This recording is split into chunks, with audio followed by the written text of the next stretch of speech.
Sagittarius season is just a few days away, and with it comes a powerful new moon that's asking us to make a change and step out of our comfort zones. Here with us in studio is the one woman who helps us make sense of it all. She always does. Please welcome the glorious Miss India Lee. Hi, India. Thank you.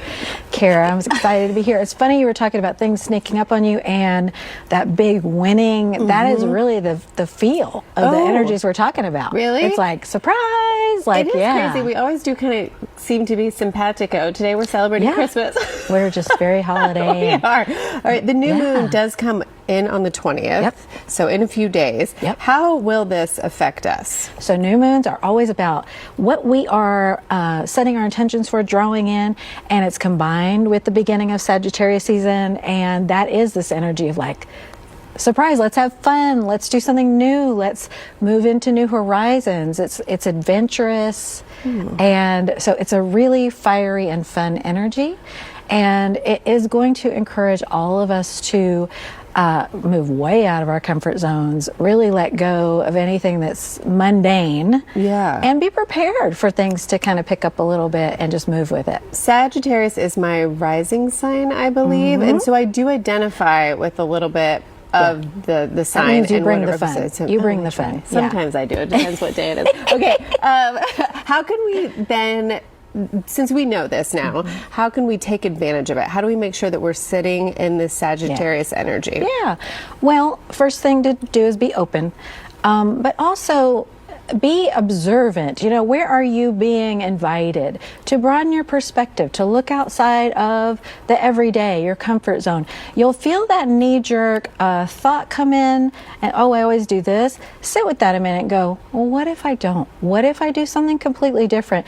What if I do something that feels more true to me? And you can do that in small ways, but just go ahead and move in that direction, because these energies will support and uplift you in that, and you'll be pleasantly surprised. A lot of, I feel like, too, becoming an adult, I'm 44 years old, but is sort of sitting in moments and realizing we don't need to react how we might have done so before and take a moment. So it sounds like if you are starting to discover that about yourself, now is a really good time to make that happen. Exactly. Override that programming. Because, you know, no matter how many decades you've been alive, there's some programming that's been repeated. And then you've gotten certain experiences from that programming, and that has worn these beliefs into your pathways that say, I do this and this happens, I do this and this happens. This is the time to say, what if I do it this way? Let me observe what happens, because if you're engaging with this message, you've done enough opening up and moving within yourself into awareness to be able to align with higher and better outcomes. So you're not just repeating the past. Yeah, and you're not just repeating, and sometimes the stories we tell ourselves are not true, and I hate to admit that, but it is true. Okay, Mercury is still in retrograde, which you mentioned before we even started Along the with show. a few other planets, How do we navigate that? She's always in retrograde, and she's getting on my nerves. Well, it'll end on the 29th. So again, remember, that's only like, you know, another week or two, a couple weeks or so.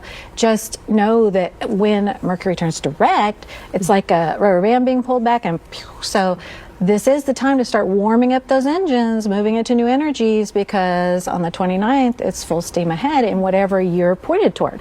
Sagittarius is the archer, so you're pointing that arrow gets let go, and it's going to be, I mean, maybe not as big as that lottery winning, but like that feeling, and maybe bigger for you in an emotional or energetic sense. So it's a good time then right now, this is a sign for you maybe to kind of reevaluate, point your arrow where you want to go. Do something a little different today. I love that. In that direction. Because you have until the 29th to reevaluate and then sort of kind of take that flight. Are you always kind of looking at, do you guide your life? Like, do you get up in the morning and you're like, this is where everything is today, or is it not that serious? That's step 2. Okay. Step 1 is always checking in within, because the the energies, they're kind of like the weather.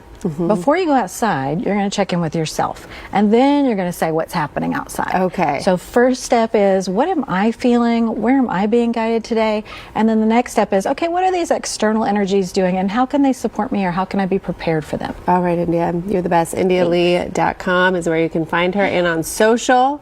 So thank you for being here. Thank you very much. All right.